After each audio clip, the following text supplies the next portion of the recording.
হযরত বদরপুরি রহমতুল্লাহ আলাইহির জীবন আদর্শ থেকে আমরা যেন দিক নির্দেশনা লাভ করতে পারি, আল্লাহ সেই তৌফিক আমাদেরকে দান করুন।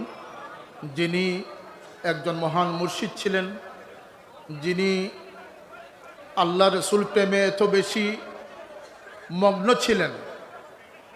হযরত সাহেব কিবলা একাধিকবার বলেছেন যে আমার সাহেবের চেহারার দিকে কেউ তাকানো সম্ভব হতো না, তার চেহারা থেকে সবসময় যেন নূর বিচ্ছুরিত হতো। সেই বদরপুরি রহমতুল্লাহ আলাইহির ছায়া যেন আল্লাহ পাক আমাদের উপরে রাখেন।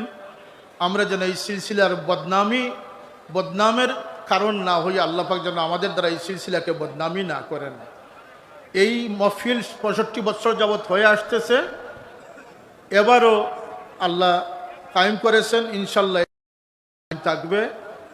কেউ বাধাগ্রস্ত করার চেষ্টা করবেন না।